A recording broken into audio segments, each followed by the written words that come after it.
नमस्कार, आप देख रहे हैं न्यूज 9 भारत और मैं हूं आपके साथ अशोक चौहान। देश और दुनिया की तमाम खबरों पर आइए डालते हैं एक नजर।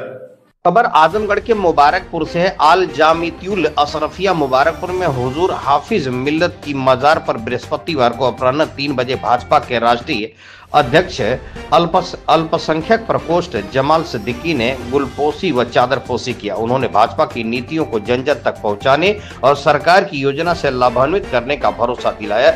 राष्ट्रीय अध्यक्ष अल्पसंख्यक प्रकोष्ठ भाजपा हुजूर हाफिज मिल्लत मजार पर चादरपोशी व गुलपोशी करने के बाद पत्रकारों से बातचीत करते हुए कहा कि आजमगढ़ में कमल खिलाना है। जनप्रतिनिधि आजमगढ़ में सरकारी योजनाओं को जनता तक नहीं पहुंचने दे रहे हैं। जनता को योजनाओं का लाभ मिला तो वह प्रधानमंत्री के पक्ष में हो जाएंगे। उन्होंने यह भी कहा कि भाजपा सभी धर्म का आदर करती है। प्रधानमंत्री के डीएनए में धर्म है। वह 11 सालों से ख्वाजा गरीब नवाज शरीफ की मजार पर चादर चढ़ाते हैं। मकर संक्रांति ईसाई धर्म क्रिसमस सहित सबके पर्व में शामिल होते हैं। देश भर में डबल इंजन की सरकार चौतरफा विकास हो रहा है। शिक्षा स्वास्थ्य पर विशेष ध्यान दिया जा रहा है। मुबारकपुर में बुनकरों की जो भी समस्या उसके लिए सरकार से बात कर उसका हल कराने का काम करेंगे। यही मुबारकपुर में कुरैशी समाज की समस्या पर भी बोले कि मुबारकपुर में एक आधुनिक ब्लास्टर हाउस है बने ताकि लोगों को सुविधा उपलब्ध हो सके। इस अवसर पर इस्माइल फारूकी, मोहम्मद सद्दाम परवेज आजमी, ब्रिजेश चौरसिया, हसन नसीम, राजू गोण, अमूल जायसवाल, ध्रुव चौरसिया आदि लोग मौजूद रहे। आइए सुनते हैं राष्ट्रीय अध्यक्ष अल्पसंख्यक प्रकोष्ठ भाजपा के जमाल सिद्दीकी जुबानी क्या कहते हैं। संवाददाता अमित तिवारी की खास रिपोर्ट। बहुत खुशी की बात है कि आज ऐतिहासिक प्रदेश जिसका दुनिया भर में नाम है आजमगढ़, वहाँ पे मुझे आज आने का मौका मिला है। मैं इस पवित्र धरती को सलाम करता हूँ, नमन करता हूँ। आज जो हमारे भारतीय जनता पार्टी अल्पसंख्यक मोर्चा के राष्ट्रीय सदस्य सद्दाम साहब, उनके विशेष निमंत्रण पर आज यहाँ मेरा आना हुआ है और अभी सुबह से हम सब कार्यकर्ताओं के साथ भेंट मुलाकात कर रहे हैं, उनसे चर्चा कर रहे हैं कि किस प्रकार से आजमगढ़ को भी मुख्य धारा से जोड़कर सरकार के कामों का लाभ यहाँ पहुँचना चाहिए और किस प्रकार से जो भारतीय जनता पार्टी अल्पसंख्यक मोर्चा के जो कार्यकर्ता हैं, जो भारतीय जनता पार्टी कार्यकर्ता हैं, उनको विशेष प्रयास करके यहाँ जो सपा का एक प्रकार से अतिक्रमण है उसको अतिक्रमण से मुक्त कराना है। इन सब विशेष चर्चाओं के लिए आज हम यहाँ सब बैठेंगे, चर्चा करेंगे, मंथन करेंगे। यहाँ पर ब्रिगेडियर उस्मान साहब का जो घर है वहाँ पर भी हम जाएंगे, लोगों से मिलेंगे।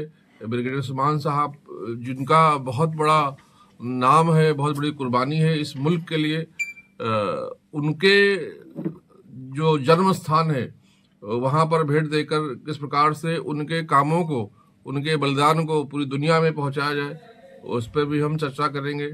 और लोगों से मिलकर भारतीय जनता पार्टी और उसकी सरकार की योजनाओं को लोगों तक पहुंचाने के लिए हम उस पर बात करने के लिए विशेष तौर पर यहाँ पर आए हुए हैं। अल्पसंख्यक मोर्चे के राष्ट्रीय अध्यक्ष हैं भारतीय जनता पार्टी के, तो अल्पसंख्यक मोर्चा का क्या पैगाम है हिंदुस्तान के जो अल्पसंख्यक समुदाय है? देखिए, हम अल्पसंख्यक, बहुसंख्यक सारे हिंदू, मुस्लिम, सिख, ईसाई सारे भाई मिलकर देश को मजबूत बनाने के लिए माननीय प्रधानमंत्री श्री नरेंद्र मोदी जी ने आह्वान शुरू किया है। विकसित भारत की जो संकल्पना की है उसके लिए काम करना होगा। अभी तक की जो राजनीति थी वो बांटने की राजनीति थी। अल्पसंख्यक और बहुसंख्यक को अलग करके, हिंदू मुसलमान को अलग करके, गरीब और अमीर को अलग करके, उसको कमजोर करके उन पर शासन करने की जो राजनीति थी, इसलिए भारत बहुत पीछे है। जिस प्रकार से माननीय प्रधानमंत्री ने पिछले 10 सालों में, माननीय योगी जी ने पिछले 7 सालों में प्रदेश और देश को आगे लेने का काम किया है, उसका सबसे ज्यादा अनुभव हमारे आजमगढ़ के लोग ही कर रहे हैं। क्योंकि ज्यादातर आजमगढ़ के लोग हमारे विदेशों में काम करते हैं, ज्यादातर विदेशों में रहते हैं। आज हमारे पासपोर्ट की जो इज्जत है, जो वैल्यू है, वो विदेशों में बढ़ी है। हमारी जो वैल्यू है, इज्जत है भारतीयों की, वो विदेशों में बढ़ी है।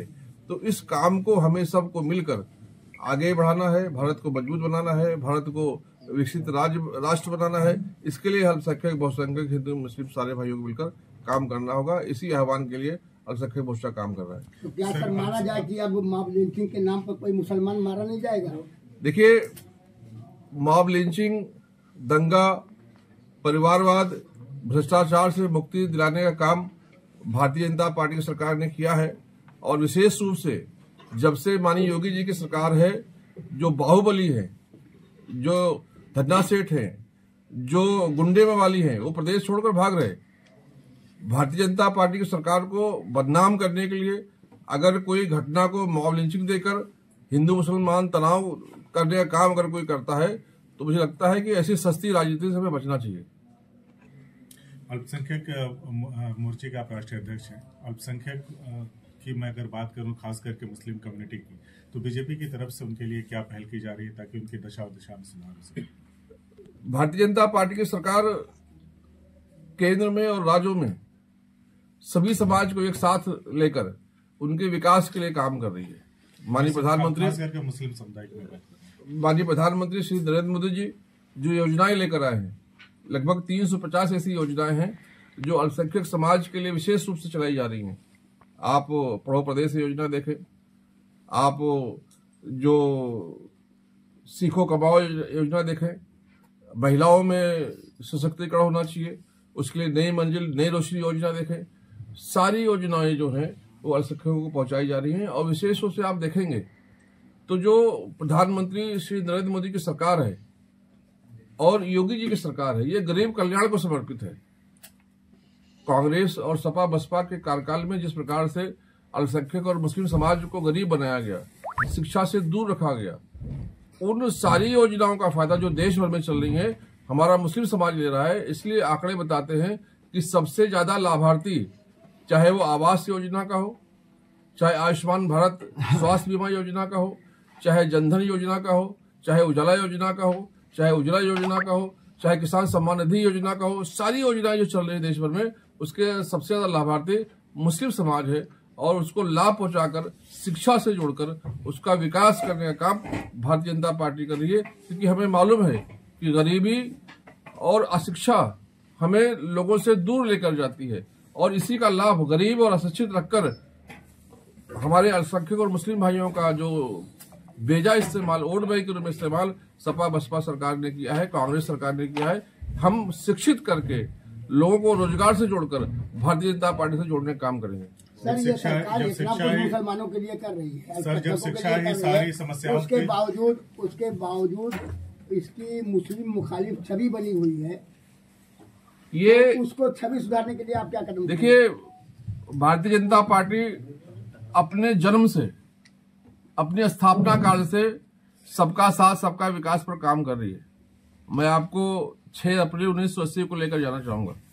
जब मुंबई के दादर में भारतीय जनता पार्टी की स्थापना हुई, तो उस स्थापना की सभा जो हुई, उसके जो सभा अध्यक्ष थे वो मोहम्मद करीम छागला थे, बहुत बड़े मुस्लिम स्कॉलर थे और मुंबई हाईकोर्ट के रिटायर्ड जज थे। उनकी अध्यक्षता क्यों की गई? क्योंकि सभी का उसमें समावेश होना चाहिए। जब भारतीय जनता पार्टी की स्थापना हुई 6 अप्रैल 1980 को, तो जो 4 प्रमुख लोग थे, स्वर्गीय अटल जी भारतीय जनता पार्टी के अध्यक्ष हुए, श्री आडवाणी जी, श्री मुरली मनोहर जोशी जी और हाजी सिकंदर बख्श जी, जो कांग्रेस के जमाने के बड़े नेता थे लेकिन कांग्रेस को त्याग कर भारतीय जनता पार्टी में आए थे।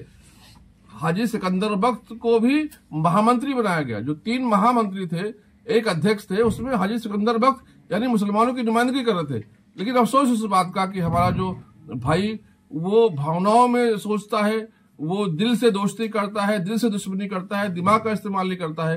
जब हमने दिमाग का इस्तेमाल नहीं किया तो हमारे भावनाओं का इस्तेमाल करके हमें भारतीय जनता पार्टी से दूर रखा गया। वरना अगर देखें तो भारतीय जनता पार्टी में 25% की भागीदारी मुसलमानों की भी है, सिकंदर बख्श के रूप में। जब हम अपनी भागीदारी छोड़ देंगे, जब हम शिक्षा से दूर हो जाएंगे, जब हम रोजगार से दूर हो जाएंगे और किसी के हाथों में हम खेले जाएंगे, तो हमारा विनाश होगा ही। वो हमारे साथ हुआ है। लेकिन मुझे खुशी इस बात की, कागजों में तो ठीक है, आपके आंकड़े ठीक है, कागजों में तो आपने दुरुस्त कर लिया, लेकिन धरातल पर उसका कोई वो नहीं है। तो मॉब लिंचिंग होती है। अभी आपने करीम छागला साहब का जिक्र किया, उनके प्रॉफिट को गालियां दी जाती है। 1982 के आसपास, 80 के आसपास का जो आपने जिक्र किया, उस वक्त जो भारतीय जनता पार्टी का संविधान था वो कहीं न कहीं समाजवादी विचारधारा का संविधान था, गांधीवादी विचारधारा का संविधान था। ऐसा क्या हो गया कि जब बीजेपी अपनी शुरुआत करती है तो कहती है कि हम गांधी के विचारों पे चलेंगे, और जब उत्कर्ष पे अपने जाती है तो सबसे ज्यादा नुकसान वो गांधी की छवि की करती है और गांधी के विचारों की हत्या करने का आरोप लगता है उसको। मुझे लगता है कि गांधी जी के सपनों को पूरा करने का काम असल मानों में भारतीय जनता पार्टी ने किया था। गांधी जी ने कहा था बीजेपी अपने संविधान से मुकर गई है, बदल गई है? नहीं, बीजेपी का संविधान जो पहले था वो आज भी है। बीजेपी की आस्था जो पहले थी वो आज भी है। बीजेपी का जो विकसित भारत दुनिया का सबसे बड़ा लोकतंत्र देश है। यहाँ पर लोगों को प्रश्न करने के अधिकार भी है, न्यायालय में जाने का अधिकार भी है और संविधान उनकी सुनवाई करे, संविधान ने उसका अधिकार भी दिया हुआ है। लोग अपने अपने अधिकारों को लेकर कोर्ट जाते हैं, लोग कोर्ट गए होंगे, लेकिन माननीय प्रधानमंत्री ने अपने अधिकार के माध्यम से जो संदेश दिया है, ऐसे उपद्रवी लोगों को एक जवाब है और हमें इससे विचलित होने की आवश्यकता नहीं है। ये ऐसे पहले भी हुए हैं। आप देखेंगे याकूब मेमन को जो फांसी हो रही थी, उस आतंकवादी याकूब मेमन को सुनवाई के लिए रात को 3 बजे कोर्ट खुला था। हमारा जो देश है वहां सबको न्याय मिले, सबकी सुनवाई हो, इसकी व्यवस्था की गई है और मुझे यकीन है किसी के साथ अन्याय नहीं होगा। तो क्या आपका मानना यह है कि इससे कोई सरकार का लेना देना नहीं है? जी, हरगिज नहीं। जो कोर्ट गया था विष्णु गुप्ता, वो भारतीय जनता पार्टी से या संघ परिवार से कोई दूर दूर तक रिश्ता नहीं है। वो एक क्रिमिनल व्यक्ति टाइप का आदमी है। उसके दिल्ली में 2 बार तड़ीपार किया गया, 20 केस उसके ऊपर लगे हुए हैं और ऐसे लोग माननीय प्रधानमंत्री श्री नरेंद्र मोदी की लोकप्रियता को विदेशों में देश भर में खराब करने का काम कर रहे हैं। जिस प्रकार से सलेम आजमी का मुसलमानों से रिश्ता नहीं है, जिस प्रकार से आतंकवादियों का इस्लाम से कोई रिश्ता नहीं है, लेकिन इस्लाम से जोड़कर बदनाम करने का काम किया जाता है, वैसे ऐसे लोग जो देश को नुकसान पहुंचाने का काम करते हैं, भारतीय जनता पार्टी से उसका कोई रिश्ता नहीं है। सिर्फ भारतीय जनता पार्टी को बदनाम करने के लिए सपा बसपा कांग्रेस के लोग इस मौके का फायदा उठाते हैं और सस्ती राजनीति करने का काम करते हैं। मैं आपके माध्यम से ऐसे लोगों को कहना चाहूंगा, सस्ती राजनीति करके देश के अजमत से, देश की इज्जत से खिलवाड़ करने का काम ना करें। सर, आखिरी सवाल। एक तरफ तो आप चादर भेजते हैं अजमेर शरीफ प्रधानमंत्री जी के साथ, अल्पसंख्यक मामलों के मंत्री किरण रिजिजू जी के साथ, दूसरी तरफ बीजेपी की सरकार उत्तर प्रदेश की कहती है कि मुसलमानों को यहाँ नहीं आना है, वहां नहीं आना है। तो ये दोहरी मानसिकता आखिर अल्पसंख्यकों के साथ, खास करके मुस्लिम समुदाय के साथ बीजेपी का ये जो दोहरा चरित्र है वो क्यों होता है? देखिए, माननीय योगी जी ने, अगर आप कुंभ की बात कर रहे होंगे, तो वहां पर किसी मुसलमान को मना नहीं किया है, लेकिन मुसलमान के रूप में जो लोग वहां जाकर आस्था से खिलवाड़ करते हैं, तो किसी को भी किसी भी भाई के आस्था के साथ खिलवाड़ करने की आवश्यकता नहीं है। हम तो मुसलमान हैं, हम कितने लोग मस्जिद में आने देते हैं? ये पहले से कैसे मान लिया जाता है कि मुस्लिम है तो वो खिलवाड़ ही करे? नहीं, बात मुस्लिम की नहीं है। जो वहां पर खिलवाड़ करने वाले लोग गए हैं और उसमें अधिकांश तौर से मुस्लिम निकले हैं। और दूसरी बात जो ये है कि किसी के आस्था की जगह पर जाकर हमें क्या करना है? हम ईद के नमाज के दिन ईदगाह में कितने हिंदू भाई को बुलाते हैं? हमें अपने भी गिरबान में झांकना चाहिए। हमें सिर्फ अजमेर जो भी जाते हैं, चाहे दूसरे समुदाय के कितने भी लोग हों, किसी भी कम्युनिटी के, उन्हें रोका तो नहीं जाता? नहीं, वहां पर देखिए, या किसी भी जो कुंभ का मेला है, मुस्लिम धार्मिक स्थल पे कभी रोका नहीं गया। नमाज अदा करने का जो मामला है वो बिल्कुल अलग है। तो वो कुंभ का मामला भी जैसे नमाज का मामला हमारा अलग है, वो उनके धार्मिक स्थानों का, अनुष्ठानों का मामला अलग है।